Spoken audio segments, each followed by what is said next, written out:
Enrico Sarcinelli, commissario del UTI delle Valli e Dolomiti Friulane, che sta per chiudere la propria esperienza. Dal 1° luglio entreranno in attività le due nuove comunità di montagna del Pordenonese, quella di Ovest e quella di Est. Sì, è un'esperienza che si concluderà il 30 giugno.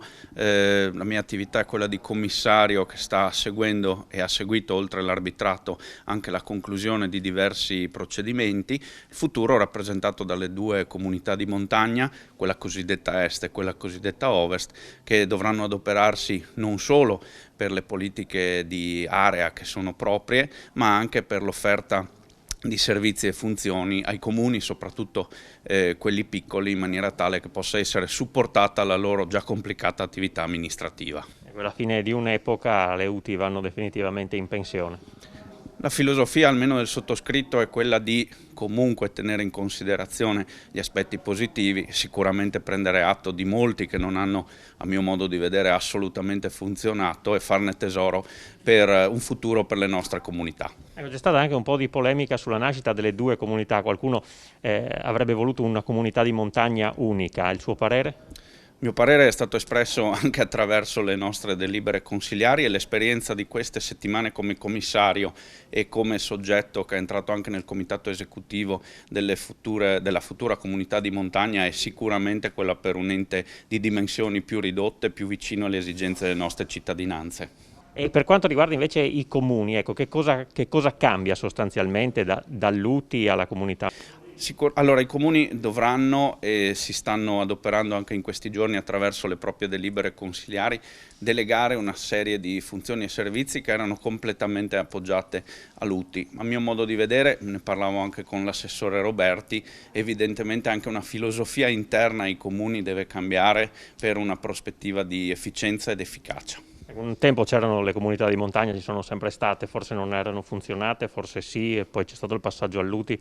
Insomma, cosa trarre di buono e cosa non aveva funzionato all'epoca da non ripetere?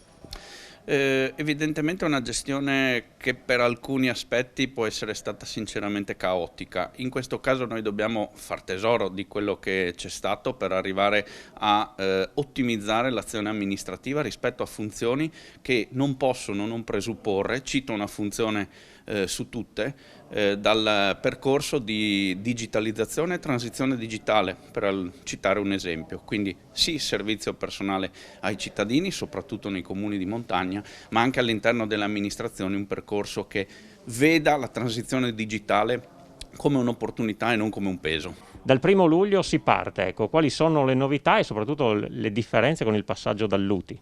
Beh, sostanzialmente si parte del 1° luglio con una novità importantissima, che le funzioni e i servizi comunali che vengono conferiti al nuovo ente non sono obbligatori, ma sarà il Consiglio Comunale stesso, nella sua volontà, esprimere quali sono i suoi desiderata.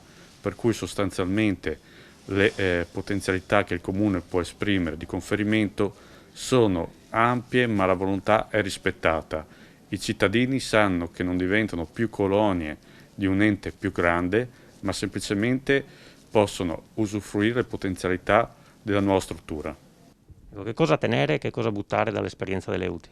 Beh, sicuramente fare tesoro delle cose che sono funzionate, soprattutto i rapporti con il personale di questi enti che vanno a chiudere, personale la cui esperienza sarà un bagaglio importante da cui ripartire, e cambiamenti sui quali guardare. Indubbiamente una governance che avviene più dai piccoli comuni e non viene più incentrata da un sistema centrale voluto dalla precedente giunta regionale.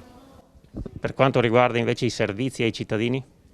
Beh, sostanzialmente ci troveremo in questi primi mesi a dover iniziare una massiccia campagna di reclutamento del personale, perché oggettivamente quello dell'attuale UTI delle Valli Dolomiti Friulane è ampiamente insufficiente. Sicuramente la sfida è importante, ma confidiamo di dare risposte pronte ai cittadini.